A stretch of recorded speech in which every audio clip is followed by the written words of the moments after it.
శ్రోతలందరికీ నమస్కారం. కథా జగతికి స్వాగతం. ఇప్పుడు శ్రీ ద్విభాష్యం రాజేశ్వరరావు గారు రచించిన తాకట్టు కొంపలోనే తనువు చాలించాలా అనే హాస్య కథని మీకు వినిపించబోతున్నాను.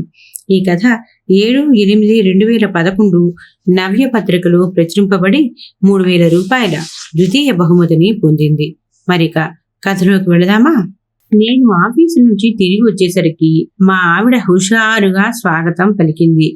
ఆవిడ ముఖం మతాబులాగా వెలిగిపోతోంది. ఆవిడ చేతిలో ఏదో రంగురంగుల కాగితం రెపరెపలాడుతోంది. ఏమిటంతా హుషారుగా ఉన్నావు? ఏమిటి కథ అన్నాను బూటు లేసులు విప్పుకుంటూ. కథే మరి, త్వరలోనే మీరు ఇంటివాళ్లు కాబోతున్నారు అంది. తుళ్ళిపడ్డాను. ఇప్పుడు నా వయసు 55. ఇంకో 5 ఏళ్లలో రిటైర్ కాబోతున్నాను. మా ఆవిడ నాకంటే 5 ఏళ్ళు చిన్నది. ఇప్పుడు నాకు మళ్ళీ పెళ్ళా? ఓ కూతుర్ని కని దానికి పెళ్లి చేసి అత్తవారింటికి పంపించినా ఇంకా నువ్వు 25 ఏళ్ల యవ్వనవతిలా మిలమిల ఆడిపోతున్నావు. నాకిప్పుడు మళ్ళీ పెళ్ళేందుకు అన్నాను కాస్త సిగ్గు అభినయిస్తూ. చాలండి సంబడం. తలమాసిన వాడు ఎవడైనా పిల్లనిస్తే చేసేసుకునేందుకు రెడీ అయిపోతారు కాబోలు.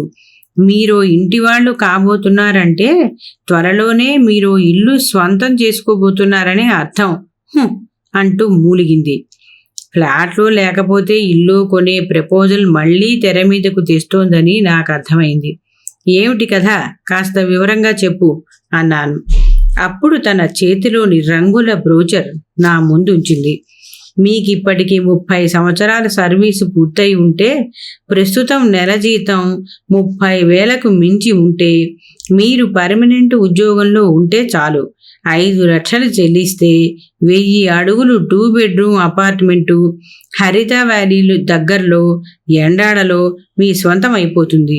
రియల్టర్ అండ్ రియల్టర్ అనే రియల్ ఎస్టేట్ కంపెనీ సేల్స్ కుర్రాడు మన ఇంటికి వచ్చి ఈ బ్రోచర్ ఇచ్చి వెళ్ళాడు. రేపు పొద్దుట మళ్ళీ కలుస్తాను అన్నాడు. ఈ విశాఖ నగరం అంతా జల్లెడ పట్టి వాళ్ల నిబంధనల మేరకు అర్హులైన వారిని ఓ 100 మందిని ఎంపిక చేశారట. ప్రతివారికి ఓ ఫ్లాట్ అందజేయటానికి తగిన ప్రణాళిక సిద్ధం చేశారట అని మాట్లాడటం ఆపి ఆయాసం తీర్చుకుంటుంది. 5 లక్షలకే 1000 అడుగుల ఫ్లాట్ ఇచ్చేస్తారా సుందరి? అంతా ఒట్టి బోగస్ అన్నాను తేలిగ్గా. 5 లక్షలకి ఇచ్చేస్తారేమిటి? మనకి నొప్పి లేకుండా సులువుగా వాయిదాలు కట్టేలా పథకం తయారు చేశారు. ఇదిగో చూడండి. అయ్యో, మీకు సొంత ఇల్లు లేదా? రిటైర్ అయిపోతున్నారా పాపం అంటూ హెడ్డింగ్ పెట్టి అంతా వివరంగా రాశారు. ఫ్లాటు 16 లక్షలు. ముందు మనం 5 లక్షలు కట్టేస్తే చాలు. సరిగ్గా 2 నెలల్లో కొత్త ఫ్లాట్లో మనం పాలు పొంగించుకొని దిగిపోవటమే అంది. మరి మిగిలిన 11 లక్షలు ఎవరు కడతారు? మీ బాబు కడతాడా? ఎప్పుడో రిటైర్ అయిపోయి పింఛన్ డబ్బులతో బతికేడుస్తున్న మా బాబు ఎందుకు కడతాడు? మనమే కట్టుకుంటాం అంది ముక్కు ఎగబీలిస్తూ. మనమే కడతామా? ఎలా కడతాం? ఈ అద్దె ఇంటి పెరట్లో లంకె బిందెలు ఏమైనా ఉన్నాయేమిటి? ఉంటే చెప్పు, తవ్వుదాం అన్నాను నవ్వుతూ. అబ్బే, అలా తీసి పారేయకండి. అలా తీసి పారేయకండి. ఇప్పుడు మనం ఈ ఇంటికి 6,500 అద్దె కడుతున్నామా? ఇది కాక మరో 5,000 అంటే మొత్తం 11,500 వాళ్ళకి నెల మీరు రిటైర్ అయిపోయేదాకా కట్టేస్తే చాలు. అంటే మనం మన సొంత ఇంటిలోనే ఉంటూ అద్దె ఇంటిలోనే ఇంకా ఉన్నామని ఊహించుకుంటూ అదనంగా 5,000 చెల్లిస్తే చాలన్నమాట. 5 ఏళ్లలో ఇల్లు మన సొంతం అయిపోతుంది అంది ఆనందంగా. నెలకి 11,500 అంటే 5 ఏళ్లకి 6,90,000 మాత్రమే చెల్లిస్తాం. అంటే 16 లక్షల ఇల్లు సుమారు 12 లక్షలకే ఇచ్చేస్తారా? అనుమానంగా అడిగాను. ఇవ్వరండి. ఈ 6,90,000 అంతవరకు వడ్డీ అన్నమాట. 5 ఏళ్ల తర్వాత మీరు రిటైర్ అయిపోయాక మీ provident fund, gratuity, leave salary ఇలాంటివన్నీ ఒకేసారి మీ చేతికి వస్తాయి కదా. వాటిల్లో నుంచి వాళ్ళ అసలులో మిగిలిన 11 లక్షలు కట్టేయాలి. అప్పుడు ఇల్లు మన పేరున రిజిస్టర్ చేస్తారు అంది. అంటే 16 లక్షల ఫ్లాట్కి మనం మొత్తం మీద 23 లక్షల దాకా చెల్లిస్తున్నాం అన్నమాట. అదిగాక ఫ్లాట్కి మెయింటెనెన్స్ ఛార్జీలు నెలలా మరో 700-800 కట్టుకోవాలి. దారుణం అన్నాను. మీరు మరీ విడ్డూరంగా మాట్లాడతారు. కేవలం 5 లక్షలు కట్టేసి మనం మన సొంత ఇంట్లో ఉండటం లేదా? ఈ 5 ఏళ్ళు మనకి అద్దె తగ్గినట్లు కాదా? ఇలా అయితే మనం ఎప్పటికీ సొంత ఫ్లాట్ కొనుక్కోలేం అంటూ మళ్ళీ ముక్కు ఎగబీలుస్తూ రాగాలు తీయబోయింది. ఇహ లాభం లేదు. మా ఆవిడ ఈ వెంచర్కి సిద్ధపడిపోయినట్లు కనిపించింది. సరే, నువ్వు అలా అప్సెట్ అయిపోకు. పూర్తిగా ఈ బ్రోచర్లో ఏముందో చదవ. నువ్వు లోపలికెళ్ళి నా అల్మారా పై అరలో భూతద్దం ఉంది పట్రా అన్నాను. ఇందులో స్పష్టంగా కనిపించని దొంగ దెబ్బలు ఎన్నో ఉంటాయి. అవి భూతద్దంలో వెదికితే సరిగ్గా కనిపిస్తాయి. బ్రోచర్లో ఎక్కడో ఒక ఓరగా చిన్న నక్షత్రం మార్కు పెట్టి చీమ తలకాయలంతటి అక్షరాలతో ఏవో నిబంధనలను ముద్రిస్తారు. వీటిని జాగ్రత్తగా పరిశీలించి మనం అడుగు ముందుకెయ్యాలి, లేకపోతే ఇరుక్కుపోతాం. వెళ్ళి భూతద్దం పట్రా అన్నాను. మా ఆవిడ సన్నగా గుణుక్కుంటూ లోనికెళ్ళింది. బ్రోచర్ తిరగేశాను. అందులో సుందరి చెప్పిన వివరాలే ఉన్నాయి. కింద పేదవాళ్ళు ఎలా బతుకుతారు అంటూ మరో శీర్షిక ఉంది. దానికి సమాధానంగా ఎలా సుఖంగా బతకచ్చో వివరించారు. ఇల్లు రిజిస్టర్ అయిపోయాక ఆ డాక్యుమెంట్లు తాకట్టు పెడితే తర్వాత 15 సంవత్సరాల వరకు వాళ్ళు నెల 6,000 వరకు వడ్డీ వచ్చే పథకం లాంటిదట అది. ఆ డబ్బుతో పాటు అదనపు సేవింగ్స్ సహాయంతో మనం హాయిగా బతికేయవచ్చునట. ప్రకటనకి కుడి ప్రక్కన మూలగా ఆ కంపెనీ డైరెక్టర్ గారి ఫోటో కూడా ముద్రించారు. గెడ్డం గీసుకున్న ఒసామా బిన్ లాడెన్లా ఉన్నాడాయన. అంతా చదివాక నాకు అనుమానం వచ్చింది. నా 60వ ఏట నుండి 75వ ఏట వరకు 1-2 నెలలు మినహాయించి నా ప్లాటు తనఖాలోనే ఉంటుంది ఈ లెక్కన. కానీ చిన్నప్పుడు మా నాన్నగారు రాయించిన జాతక చక్రం ప్రకారం కుక్కిరాపల్లి కులూరు పెదరామం సిద్ధాంతి గారు నా 70వ ఏటనే నాకు మారకం ఉందన్నారు. పిడపర్తి వారైతే పిన్న వయసులోనే పోతానని చెప్పారట. నేమాని సిద్ధాంతి గారు నీటి గంధం ఉందన్నారు. తంగిరాల సిద్ధాంతి గారు 65 తర్వాత జాగ్రత్తగా ఉండాలని ఈ మధ్యనే చెప్పారు. అయ్యన్న పంతులు గారైతే మీ ఆరోగ్య స్థితి గ్రహ ప్రకారం ఏం బాగాలేదు, జాగ్రత్తగా ఉండండి అంటూ 10 ఏళ్ల క్రితమే చెప్పారు.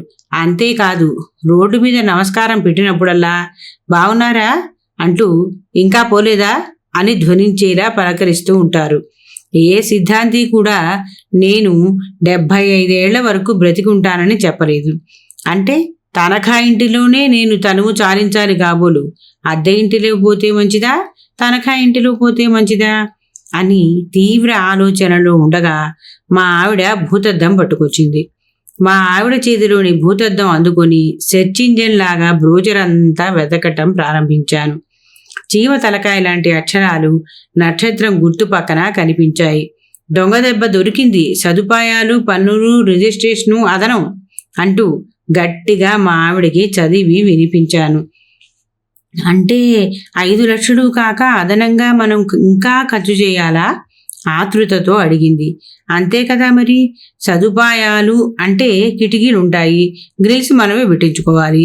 అల్మారా అంటే గోడకో పెద్ద కన్నం ఉంటుంది, అందులో స్లాబులు వేయించుకొని తలుపులు పెట్టించుకోవాలి. డ్రాయింగ్ రూమ్లో కన్నానికి షోకేసు తయారు చేయించుకోవాలి. బాల్కనీలకి గ్రిల్స్ ఉండవు, అవి చేయించుకోవాలి. అదనపు ప్లగ్ పాయింట్లు మనమే వేయించుకోవాలి.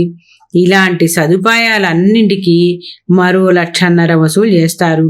సర్వీస్ ట్యాక్స్ ఓ 50,000 వరకు ఉంటుంది. అంటే అదనంగా మరో 2 లక్షలు కడితే కానీ ఆ ఇంట్లో పాలు పొంగించడం కాదు కదా, కనీసం కాఫీ ఫిల్టర్లో పోసుకోవడానికి నీళ్లు కూడా పొంగించలేము. 5 ఏళ్ల తర్వాత రిజిస్ట్రేషన్కి మరో 1,00,000 ఖర్చు అవుతుంది కనీసం అన్నాను. బాగుంది, అయితే 7 లక్షలు పట్టుకోవాలన్నమాట అంది సుందరి. అన్నమాట కాదు, ఉన్నమాటే. ఇప్పుడు మనకి 7 లక్షలు ఎలా వస్తాయి అడిగాను. ముందు 5 లక్షలు సమకూర్చుకోవటానికి కూడా సులువు ఇందులో రాశారని చెప్పాడు ఆ మార్కెటింగ్ కుర్రాడు అంది మా ఆవిడ పట్టు వదలని విక్రమార్కుల్లా. అదే వెతుకుతున్నాను. ఇదిగో మళ్ళీ చివతలకాయలు ఇక్కడున్నాయి. ప్రస్తుతం 5 లక్షలు చెల్లించటానికి మీ savings provident fund non returnable loan ఇంకా మీ శ్రీమతి సహకారం పొందండి అంటూ రాశారు అన్నాను చేతిలోని సెర్చ్ ఇంజిన్ పక్కన పెడుతూ. పిల్ల పెళ్లి చేసి పంపించాక పట్టుమని 25,000 ఎప్పుడూ మన సేవింగ్స్ అకౌంట్లో ఉండటం లేదు కదా అంది సుందరి నిరాశగా. పిఎఫ్ నాన్ రిటర్నబుల్ లోను అమ్మాయి పెళ్లికి 1,50,000 లాగేశాం. ఇప్పుడు మళ్ళీ తీస్తే మహా అయితే 4 లక్షల వరకు రావచ్చు. ఇంకా 3 లక్షల రూపాయలు కావాలి. మీ శ్రీమతి సహకారం పొందండి అని రాశారు. మరి నా దగ్గర పోపుల డబ్బాలో 42 రూపాయలున్నాయి. అవి కావాలంటే మీకు ఇచ్చేస్తాను. నాన్ రిటర్నబుల్ లోనుగానే రండి అంది సుందరి నవ్వుతూ. అలా అనకు. నీ సహకారం ఉంటే 3 లక్షలు 3 రోజుల్లో సంపాదించగలం. ఎలా అడిగింది సుందరి ఎంతో కుతూహలంతో. నీకు పసుపు కుంకుమల కింద మీ నాన్న 3 ఎకరాలు ఇస్తానన్నారు. ఇంతవరకు ఇవ్వలేదు. ఆ 3 ఎకరాలు అమ్మేసి వెంటనే డబ్బు తెమ్మని నిన్ను వేధిస్తాను. ఆ డబ్బు తీసుకురాకపోతే పెట్రోల్ పోసి నిన్ను తగలబెట్టేస్తాను అంటూ నీ మీద అరుస్తాను. నా మాటలు పూర్తి అవ్వకుండానే సుందరి పూనకం వచ్చిందల్లా నా మీద విరుచుకు పడిపోయింది. అయ్యో అయ్యో, మీకేం పోయే కాలం వచ్చిందండి? ఏమిటా అప్రాచ్యపు మాటలు? నన్ను పెట్రోల్ పోసి తగలబెట్టేస్తారా? 35 ఏళ్ల కాపురం చేశాక అనవలసిన మాటలేనా ఇవి అంటూ ఏడుపు లంకించుకుంది. అది కాదు, నీ సహకారం ఎలా తీసుకోవాలా అని అన్ని మార్గాలు వెతుకుతున్నాను. ఇందులో నా సహకారం ఏమిటి? మీరు నా మీద పెట్రోల్ పోస్తే నేనే అగ్గిపిల్ల గీసుకోవాలా? ఏడుస్తూ అడిగింది. అలా అల్లరి చేస్తే నీకు పసుపు కుంకుమల కింద మీ నాన్న ఇస్తానన్న 3 ఎకరాలు ఇప్పుడే ఇచ్చేస్తారని నీళ్లు నములుతూ అన్నాను. ఆ భూమి కౌలు మీద వచ్చే గింజలతోనే మా వాళ్ళు బతుకుతున్నారు. వాళ్ళ తదనంతరం నాకిస్తామన్నారు. మీరేమో పసుపు కుంకుమలకు కాదు, నాకే ఎసరు పెడుతున్నారు. ఇదంతా నా ఆలోచనలు కాదు, బ్రోచర్లో రాసిన సలహా మేరకు ఆలోచిస్తున్నాను. సుందరి చీరకు చెంగుతో కళ్ళు ఒత్తుకుంది.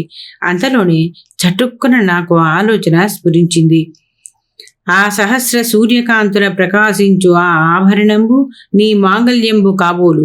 దానినే వెలకైన తెగనమ్మి నీ పతి గృహంబు కొనుగోలుకి సహకరించరాదటే పతివ్రత అంటూ హరిశ్చంద్ర నాటకంలో కాటిసీనులో ఆయన వాడిన బాణీలో పద్యం లాంటిది వినిపించాను. మీకేమైనా పిచ్చెక్కిందా? పుస్తెల్తాడమ్మేసి మీకు డబ్బు సమకూర్చాలా అంటూ మళ్ళీ డాన్స్ కట్టింది సుందరి. మాంగళ్యంబు అంటే కేవలం పుస్తెల్తాడు ఒక్కటే కాదు, దానికి ఆనుకొని నీ మెడలో ఉన్న 2 పేటల చంద్రహారాలు, 3 పేటల పలకసర్లు, చేతికి ఉన్న 2 జతల గాజులు, వెరసి 9 తులాలు, అంటే ఇటు అటుగా 1,80,000. శ్రీమతి సహకారం అంటే ఇదే అని నాకు ఇప్పుడు అర్థమైంది. మాటలాపి 1 నిమిషం పాటు ఆమె రియాక్షన్ కోసం ఎదురు చూశాను. మా పుట్టింటి వారు చేయించిన నగలు ఇవన్నీ కాస్త ఎత్తిపుడుపు ధోరణితో అంది. నువ్వు మన పెళ్ళైన తర్వాత నాకు తులం బంగారం కొనలేదురా చవటాయ్ అని ధ్వనించింది ఆమె మాటల్లో. కానీ అవన్నీ నేను పట్టించుకోదలుచుకోలేదు. ఆ నగలను నేను ఇవ్వను అని ఆవిడ నోటితోనే అనిపించేస్తే ఈ ఫ్లాట్ కొనే బాధ ప్రస్తుతానికి నాకు తప్పిపోతుంది. అదే నా కోరిక కూడా. సుందరి, నీ పుట్టింటి వాళ్ళు పెట్టిన నగలు అమ్మేటంతటి నీచుండి కాదు నేను. అన్నీ అమ్మేసినా కూడా ఇంకా ఏవో అప్పులు చేస్తే కానీ డబ్బు చాలదు. ప్రస్తుతానికి ఫ్లాట్ సంగతి మర్చిపోదాం అన్నాను కాస్త నిస్పృహ నటిస్తూ. మా ఆవిడ 3 నిమిషాలు మౌనంగా ఉండిపోయింది. తర్వాత దీర్ఘంగా నిట్టూరుస్తూ, సరే, నా నగలన్నీ పుస్తెలతో సహా రేపే తీసిచ్చేస్తాను. మీకు వచ్చే లోన్లన్నిటికీ అప్లికేషన్ పెట్టండి. ఫ్లాట్ కొనేద్దాం అని గంభీరంగా చెప్పి కుర్చీలో నుంచి లేచి లోపలికి వెళ్ళిపోయింది. నేను అడ్డంగా దొరికిపోయాను. చచ్చితి కడుదాపునకు వచ్చితి, సురిగిపోన ఇతి కాదు అనుకుంటూ కుర్చీలో వెనక్కి చెరగిలబడిపోయాను. రాత్రి 9 గంటలకి భోజనం చేసి మంచం ఎక్కేసి నిద్రకు ఉపక్రమిస్తూ, భగవంతుడా, రేపటి నుంచి ఫ్లాట్ కొనే ప్రయత్నంలో ఉండాలి. రిటైర్మెంట్ ముందు ఏమిటి కష్టాలు అనుకుంటూ 10 గంటలకు నిద్రలోకి జారిపోయాను. ఉదయం పేపర్ తిరిగేస్తూ ఉంటే మెడలో పసుపు కొమ్ము పసుపు తాడుతో దర్శనమిచ్చింది మా ఆవిడ. నేను విస్తుపోయాను. నేనేదో అన్నయ్యలోగానే నా చేతిలో నగల మూట పెట్టింది. తొందరగా లేచి తెమలండి, బంగారయ్య గారి షాప్కెళ్ళి నగలు అమ్మేయండి అంది గంభీరంగా. అది కాదు సుందరి అని మాట్లాడబోతూ ఉంటే, సెంటిమెంట్లు పెట్టుకోకండి, స్వంత ఫ్లాట్ ముఖ్యం మనకి అంది ఓదార్పుగా. ఇక నేను చేయగలిగింది ఏమీ లేదని అర్థమైపోయింది నాకు. బంగారయ్య గారితో గీసి గీసి బేరాలాడి 1,40,000 రాబట్టగలిగాను ఆ నగల మీద. అమ్మబోతే అడవి, కొనబోతే కురవి అని బంగారం గురించి మన పెద్దలు అనేది ఇందుకే కాబోలు. ఆ తర్వాత 20 రోజుల్లో నా పిఎఫ్ నాన్ రిటర్నబుల్ లోను, కోఆపరేటివ్ లోన్, ఫెస్టివల్ అడ్వాన్సు, ఇంకా పాత బాకీల వసూళ్లు, 1-2 చేయబదులు ఇలాంటివన్నీ చేసి కాస్త అటు ఇటుగా 7 లక్షల రూపాయలు కూడా చేయగలిగాను. నా సామర్థ్యానికి నాకే ఆశ్చర్యం కలిగింది. ప్రతి మగవాడి విజయం వెనకాల అతడి భార్య సాధింపులు, సాయింపులు, బుర్ర తెలియడాలు ఉంటాయని నాకు పూర్తి నమ్మకం కలిగింది. ఓ శుభముహూర్తాన రియల్టర్ అండ్ రియల్టర్ సంస్థ వారి చేతుల్లో మొత్తం డబ్బులు పోసి ఆ తర్వాత మరో శుభముహూర్తాన మా కొత్త ఫ్లాట్లో ఆనందోత్సాహాలతో పాలు పొంగించుకొని ఇంట్లో దిగిపోయాం. మొత్తానికి నేను ఇంటివాడిని అయ్యాను. నెల 12,000పై చిలుకు ఇంటికి ధార పోసేస్తూ ఉంటే నా జవసత్వాలు ఊడిపోతున్నాయి. కానీ మా ఆవిడ జవసత్వాలు పెరిగిపోతున్నాయి. 5 సంవత్సరాల తర్వాత నేను రిటైర్ అయిపోయాను. ముందుగానే అన్ని రకాల అప్పులు చేసేయటం వల్ల రిటైర్మెంట్ బెనిఫిట్లన్నీ కలిపి 12.5 లక్షలు మాత్రమే వచ్చాయి. ప్రైవేటు కంపెనీ అవటం వల్ల పెన్షన్ సదుపాయం ఎటూ లేదు. ఆలస్యం చేయకుండా రియల్టర్ సంస్థ వారికి 11 లక్షలు కట్టేసి మరో 1,00,000 రిజిస్ట్రేషన్ ఖర్చు పెట్టి ఫ్లాట్ నా పేరు రిజిస్టర్ చేయించుకున్నాను. భవిష్యత్తులో బతకటానికి కేవలం 50,000 మాత్రమే మిగిలాయి చేతిలో. క్లుప్తంగా బతకగలిగితే ఈ డబ్బుతో మరో 3-4 నెలలు గడిచిపోవచ్చు. తర్వాత ఎలా? భయం పట్టుకుంది నాకు. అందుకని రియల్టర్ వారు ఇచ్చిన ఉచిత సలహా మేరకి స్టేట్ బ్యాంక్ వారి దగ్గర ఫ్లాట్ రివర్స్ మార్ట్గేజ్ చేయదలుచుకున్నాను. బ్యాంకుకు వెళ్లి వివరాలు అడిగితే వారు ఎంతో ఆదరంతో నన్ను అక్కున చేర్చుకుని వెంటనే సర్వేయర్ని పంపి నా ఇల్లు విలువ కట్టించి ఆ విలువ 10 లక్షలుగా తేల్చి అందులో 90% నా అర్హత విలువ 9 లక్షలుగా నిర్ధారించారు. 15 సంవత్సరాల పాటు నా ఇల్లు వాళ్ళ దగ్గర తనఖా ఉంచుకుని ఆ 15 ఏళ్ళు ఒక నెలకి 1,225 రూపాయల చొప్పున నాకు ప్రతి నెల ఇస్తామన్నారు. అదేమిటండి, నెలకి 6,000కు పైగా వస్తుందని ఈ బ్రోచర్లో రాశారు కదా అంటూ నేను దాచి ఉంచిన రంగుల బ్రోచరు బ్యాంక్ మేనేజర్కి చూపించాను. ప్రైవేటు సంస్థలు ముద్రించిన బ్రోచర్ల మీద నేను కామెంట్ చేయలేం. మా రూల్స్ ప్రకారం మేము వెళ్ళిపోతాం. 15 సంవత్సరాల తర్వాత మొత్తం మీకు ఇచ్చి అసలు దాని మీద 10.5% వడ్డీ కలిపి ఆ మొత్తం మీరు చెల్లించేస్తే మళ్ళీ మీ డాక్యుమెంట్లు మీ పేరున రీప్రాసెస్ చేస్తాం. ఈ స్కీములో ఉన్నంత వరకు మీ ఫ్లాట్లో మీరే ఉండాలి, ఇంకెవరికి అద్దెకి ఇవ్వటం లాంటివి చేయకూడదు అంటూ నిబంధనలన్నీ బోధపరిచాడు ఆయన. రోటిలో తలదూర్చి రోకటి పోటునకు వెరువదీరునా అని చెన్నై సూరిగారు ఏనాడో చెప్పారుగా అనుకున్నాను. వారం తిరగకుండానే ఫ్లాట్ని రివర్స్ మార్టిగేజ్ చేసి బ్యాంకు నుండి నెలలా 2,025 రూపాయలు అందుకోవడం ఆరంభించాను. నెల గడవటానికి అదే ఆధారంగా మిగిలింది. నేను నిత్యము భయంగా బ్రతుకుతూ ఉంటే నారు పోసినవాడు నీరు పోయిడా, అధైర్యపడకండి అంటూ మా ఆవిడ నాకు ధైర్యం నూరిపోస్తోంది.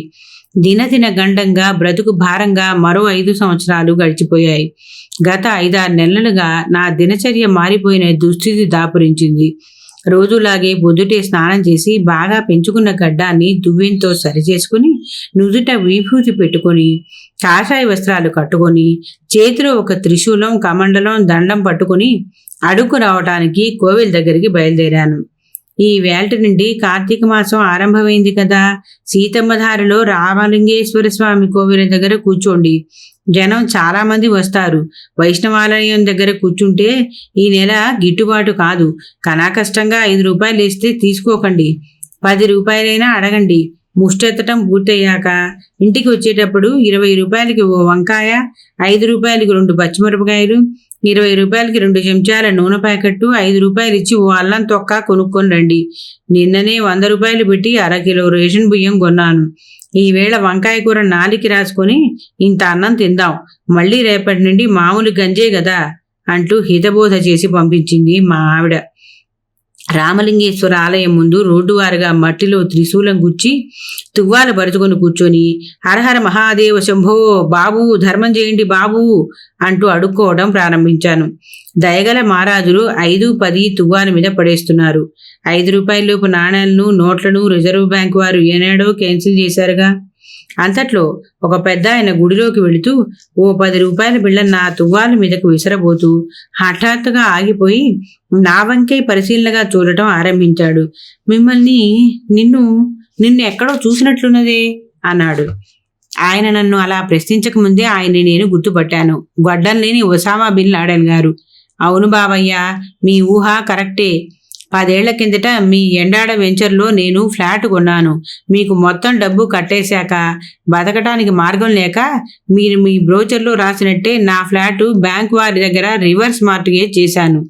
ప్రస్తుతం ఆ ఫ్లాట్లోనే కాపురం ఉంటూ ఇలా అడుక్కు తింటున్నాను బావయ్య అన్నాను. మీ ఫ్లాటు అద్దెకి ఇవ్వకపోయారా? ఆ ఏరియాలో రెంట్లు బాగా పెరిగిపోయాయి కదా, 25,000 రెంట్ వస్తుంది కదా అన్నాడు ఆయన. రివర్స్ మార్టిగేజ్ ఉంటే ఫ్లాట్ అద్దెకి ఇవ్వకూడదట బాబయ్య. ఫ్లాట్ సొంతదారుడే అందులో ఉంటూ అడుక్కొని తినాలట. అది వాళ్ళ రూలు అన్నాను. ఓహో, అదా సంగతి. అదో రూలు ఉందన్నమాట. మీతో పాటు ఫ్లాట్లు తీసుకున్న రామానుజం గారు శంకరమఠం దగ్గర, వెంకటప్పయ్య గారు స్టేషన్ దగ్గర ఇలాగే అడుక్కుంటూ కనిపించారు ఆ మధ్య. బాధపడకండి, ప్రతి కుక్కకి దాని రోజంటూ ఒకటి ఉంటుంది. Every dog will have it's one day అని నన్ను ఓదార్చి ఓ 50 రూపాయలు ముష్టి వేసి హరహర మహాదేవ శంభో అనుకుంటూ గుళ్ళకి వెళ్ళిపోయాడు. నేను మళ్ళీ గొంతెత్తి ధర్మం చేయండి బావయ్య అంటూ అరవటం ప్రారంభించాను. ఎవరో గట్టిగా కుదిపినట్లు నిద్ర నుండి మెళకు వచ్చింది. ఎదురుగా మా ఆవిడ సుందరి. ధర్మం చెయ్యండి బావయ్య అంటూ అరుస్తున్నారు. ఏదైనా పీడకల వచ్చిందా అంటూ ఆందోళనగా నా వంక చూస్తూ అడిగింది. ఆమె మెడలో పుస్తలు, నగలు, చేతి గాజులు అన్నీ భద్రంగానే ఉన్నాయి. అమ్మయ్యా అని మనసులోనే అనుకుని అవును పీడకలే అంటూ మంచం దిగాను. కాలకృత్యాలు తీర్చుకొని కాఫీ త్రాగి పేపర్ పట్టుకొని డ్రాయింగ్ రూమ్లో కూర్చున్నాను. మా ఆవిడ స్నానానికి వెళ్ళింది. అంతలోనే ఓ యువకుడు వచ్చాడు. సార్, రియల్టర్ కంపెనీ నుంచి వస్తున్నాను. నిన్న వచ్చి మేడంని కలిసి వివరాలు చెప్పాను. మేడం ఇప్పుడు రమ్మన్నారు. మీరు 10 నిమిషాలు స్పేర్ చేస్తే వివరాలు మీకు చెబుతానంటూ వినయంగా నమస్కరించాడు. నేను పేపర్ పక్కన పెట్టి అలా కూర్చోండి, మేం ఫ్లాట్ బుక్ చేయటం లేదు సారీ, కానీ మీరు పని చేసి పెట్టాలి. ఈవేళ మధ్యాహ్నం మీరు మేడంకి ఫోన్ చేసి మీ ఆయనకి నెల జీతం కనీసం 40,000 ఉంటే గాని మా కంపెనీ వాళ్ళు ఫ్లాట్ ఇవ్వమంటున్నారు అని చెప్పండి. ఇదిగో మా ఇంటి ఫోన్ నెంబర్ అంటూ చిన్న స్లిప్ మీద మా ఫోన్ నెంబర్ రాసిచ్చాను అతనికి. సారీ సార్, మేము అలా చెప్పకూడదు, అలా చెబితే నా ఉద్యోగం పోతుంది అన్నాడు. సరే, మీరు రౌడీ కాసిం ఖాన్ పేరు విన్నారా అంటూ అడిగాను. ఎందుకు వినలేదు సార్, అల్లిపురం ఏరియాలో చాలా ఫేమస్. వాడి పేరు వింటే పిల్లలు కూడా పాలు తాగరట. ఇప్పటికే 5గురిని పట్టపగలే లేపేశాడట. కరెక్ట్, వాడు నా చిన్నప్పటి క్లాస్మేటు. నేనంటే వాడు ప్రాణం పెడతాడు. నేనేం చెప్పినా వాడు వెంటనే చేసేస్తాడు. నేను చెప్పిన విధంగా మీరు మధ్యాహ్నం ఫోన్ చేసి మా ఆవిడకి చెప్పకపోతే వాడు లేపేసిన ఆరోకేసే రేపటికి మీరే అవుతారు. మీ ప్రాణాల మీద ఆశ ఉంటే నేను చెప్పినట్లు చెయ్యండి అన్నాను కఠినంగా. అతడు భయంగా లేచి నిలబడిపోయాడు. మీరు చెప్పినట్లే తప్పకుండా 12 గంటలకి ఫోన్ చేసి మేడంకి మీరు చెప్పమన్నట్లే చెబుతాను. మీరు ఫ్లాట్ కొనొద్దులేండి అంటూ వడివడిగా అడుగులు వేసుకుంటూ వెళ్ళిపోయాడు. నేను తృప్తిగా ఊపిరి పీల్చుకున్నాను. తనఖా కొంపలో తను జాలించే దౌర్భాగ్యం నాకు తప్పిపోయినందులకు ఆనందిస్తూ పేపర్ చదవటంలో మునిగిపోయాను. కథ సమాప్తం. ఈ కథ మీకు నచ్చినట్లయితే లైక్ చేయండి, షేర్ చేయండి, కామెంట్ చేయండి. అలాగే తప్పకుండా సబ్స్క్రైబ్ చేస్తారు కదూ. మరి ఉంటానండి, మీ భాగవతుల పద్మ.